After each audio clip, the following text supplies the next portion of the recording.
মানুষ মুশরিক হয়ে যায়। আর মানুষ যখন মুশরিক হয়ে যায়, এই মুশরিক যদি মারা যায়, সে যত বড় মুসলমান হোক না কেন, যদি শিরিক করে যদি মুশরিক হয়ে মারা যায়, এর জানাজা পড়াও জায়েজ নাই। বুঝেন না আমার কথা? জানাজা মানে কি? সবাই বলেন জানাজা মানে কি? দোয়া। দোয়া। জানাজা মানে? সবাই বলেন জানাজা মানে কি? দোয়া।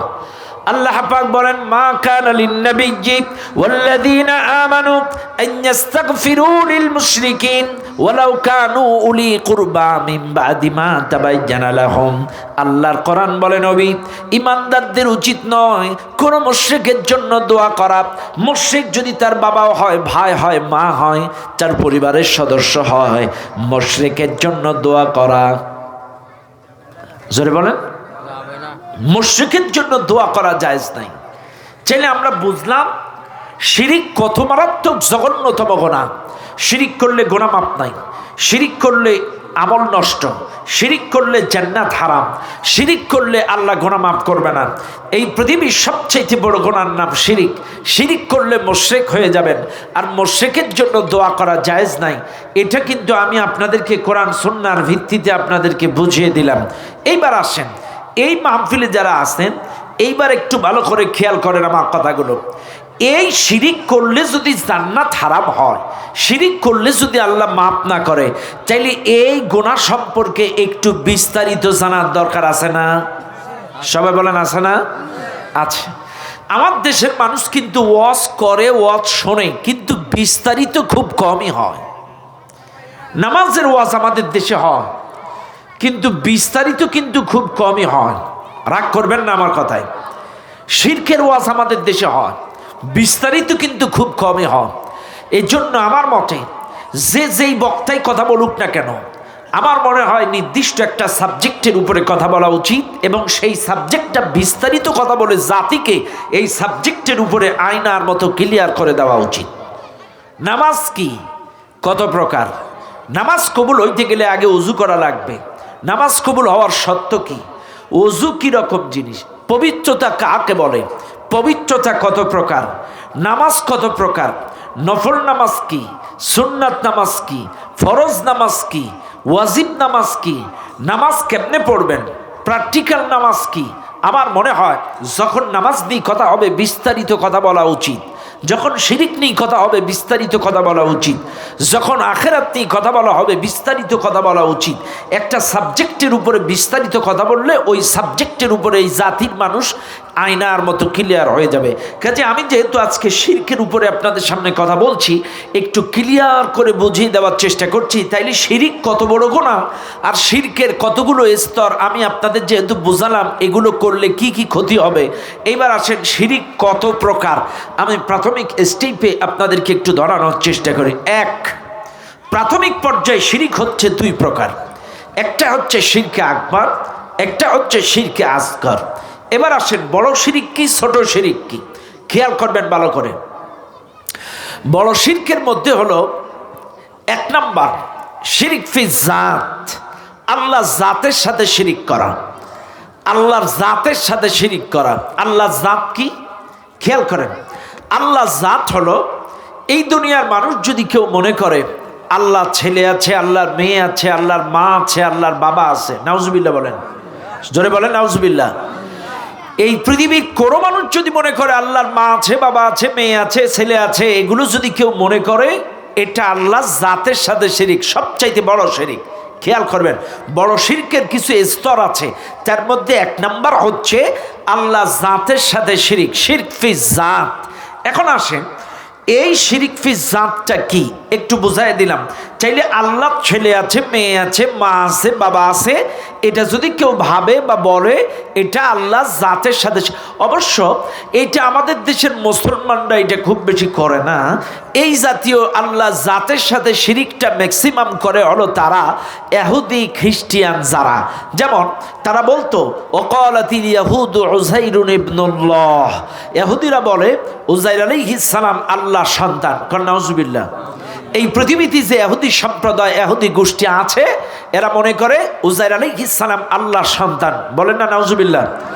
আল্লাহ বলছেন ওয়াকালাতিন নাসারা আল মাসীহ ইবনুল্লাহ, এই জাতি, এই পৃথিবীতে যে খ্রিস্টান সম্প্রদায় আছে এরা মনে করে, খ্রিস্টানরা মনে করে ঈসা আলাইহিস সালাম আল্লাহর সন্তান। নাউজুবিল্লাহ। চাইলে ইহুদিরা মনে করে উজাইর আলাইহিস সালাম আল্লাহর সন্তান, খ্রিস্টানরা মনে করে ঈসা আলাইহিস সালাম আল্লাহর সন্তান। বেজাতিরা, বেধর্মীরা একাধিক প্রভু, ওদের কোনো প্রভুর শীষ নেই, এদের একটার পরে একটা নাম আছে, এটা প্রভুর ছেলে, এটা প্রভুর মেয়ে, এটা প্রভুর বউ, এদের প্রভুর কোনো কি হলো, প্রভুর কোনো শেষ নাই। খেয়াল করবেন এই মাহফিলে যত মানুষ আছেন, এটা ম্যাক্সিমাম বেজাতিরা করে এই আল্লাহ জাতের সাথে শিরিক। এখন আপনারা যারা এই মাহফিলে আছেন আপনাদের বিশ্বাসটা একটু দেখি, বলেন তো আল্লাহ কয়জন? সবাই বলেন, আরো জোরে। জোর হলো না, আরো জোরে। ব্যাস, আল্লাহ কয়জন? আল্লাহ তার নিজের পরিচয় নিজেই দিচ্ছেন, কুল হুয়াল্লাহু আহাদ আল্লাহুস সামাদ লাম ইয়ালিদ ওয়া লাম ইউলাদ ওয়া লাম ইয়াকুল লাহু কুফুয়ান আহাদ। বলেন আল্লাহু আকবার। আল্লাহ পাক বলেন আমি এক। আল্লাহ কয়জন? আরো জোরে। আল্লাহ কিন্তু সূরা ইখলাসের মধ্যে বলছেন, আপনারা সূরা ইখলাস পড়েন না? চাইলে আল্লাহ কিন্তু বলছেন আমি এক। আল্লাহ স্পষ্ট বলে দিচ্ছেন আমি এক। আমাকে কেউ জন্ম দেয়নি, আমিও কাউকে জন্ম দেইনি, আমি কারোর মোকাবেক্ষী নই। এই পৃথিবীতে আপনারা যারা আছেন একটু বৃদ্ধি ভালো করে খাটান, তাইলে আল্লাহ যেহেতু সূরা ইখলাসে তার পরিচয় দিয়েছেন।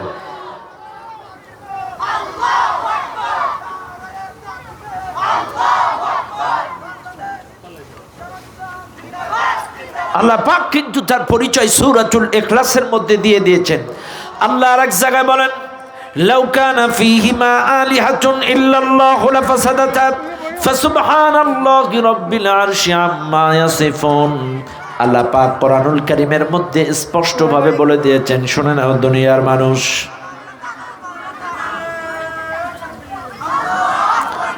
আলহামদুলিল্লাহ। আরে কিরে সেটিং কোথায় যাচ্ছে? আপনি কি আছেন? সাউন্ড বক্স ছাড়াই যাচ্ছে তো? হ্যাঁ, কারেন্টের ভোল্টেজ লো। হ্যাঁ, আলহামদুলিল্লাহ। তাহলে খেয়াল করবেন এই মাহফিলে যারা আছেন, আল্লাহ পাক বলেন লাউ কানা ফীহিমা আলিহাতুন ইল্লাল্লাহু লাফাসাদাতা ফাসুবহানাল্লাহি রাব্বিল আরশি আম্মা ইয়াসিফুন।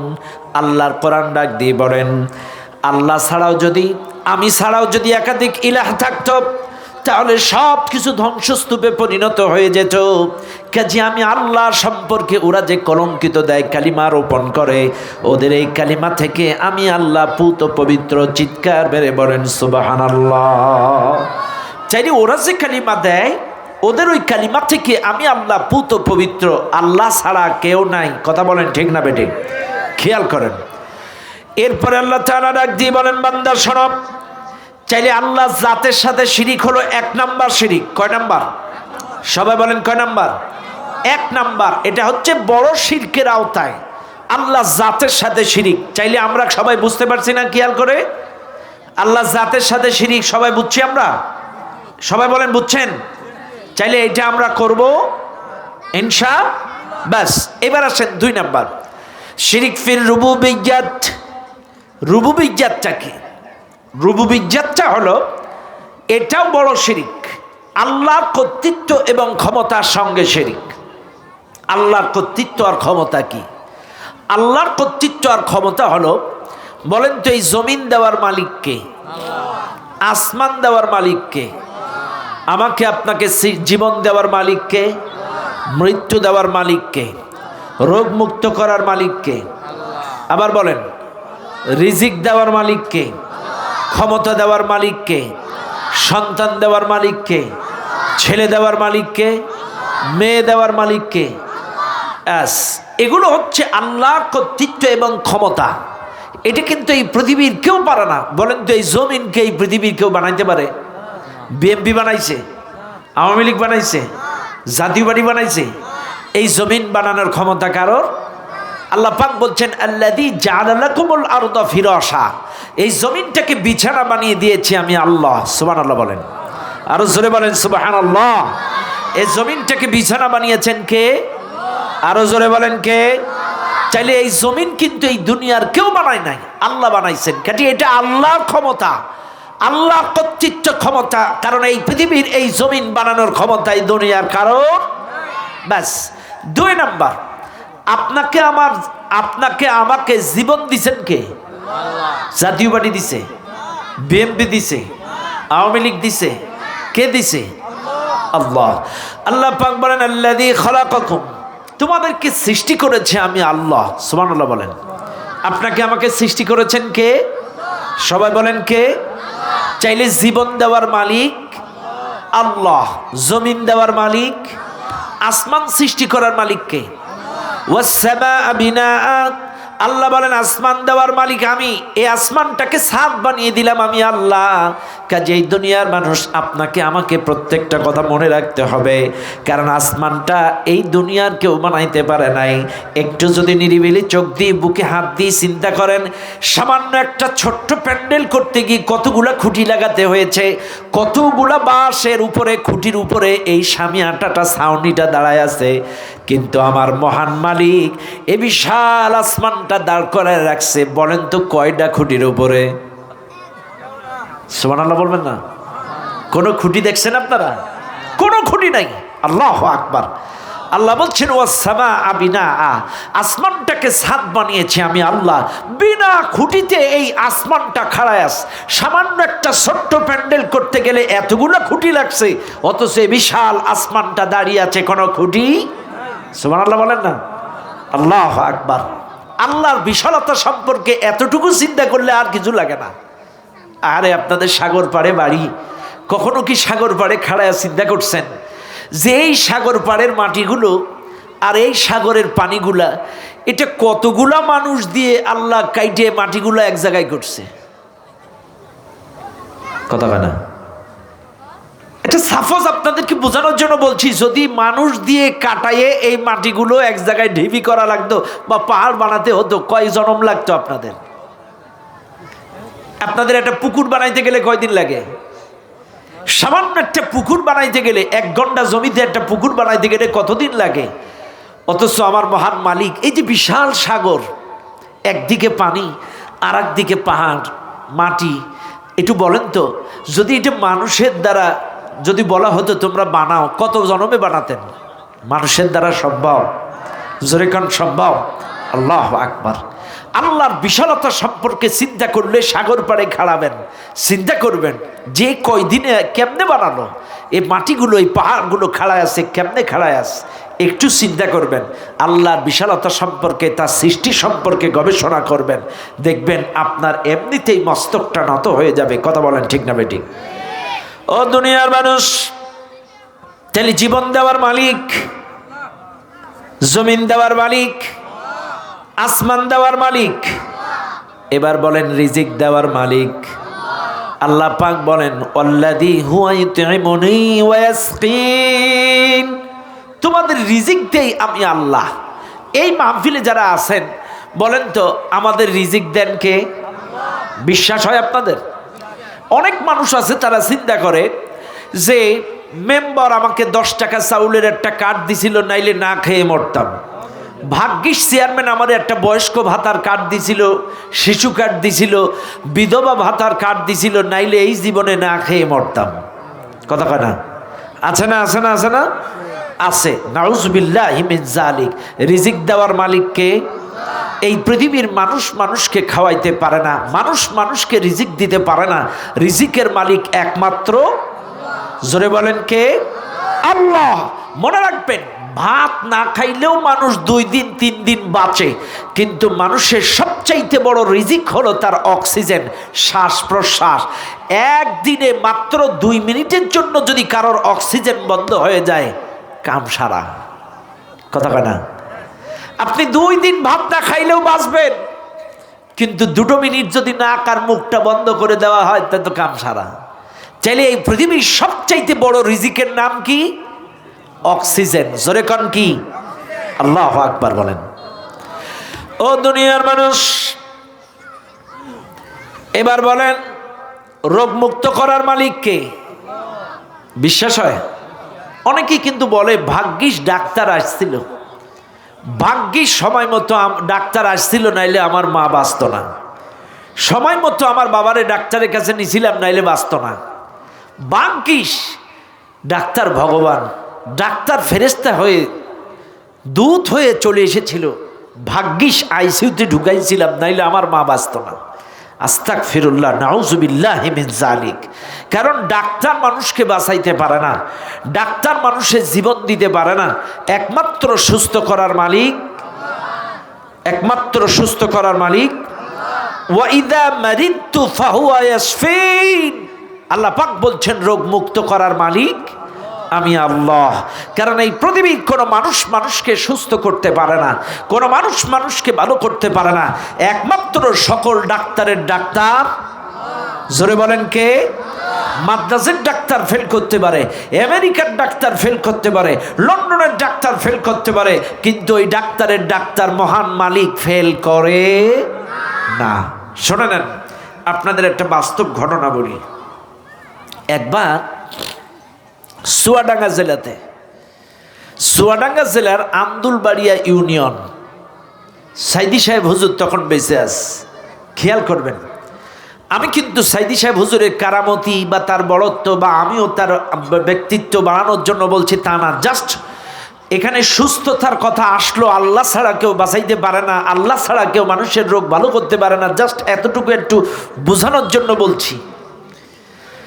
সাইদি সাহেব হুজুর তখন বেঁচে আছে। আন্দুলবাড়িয়ার এই লোকটার ক্যান্সার হয়েছে।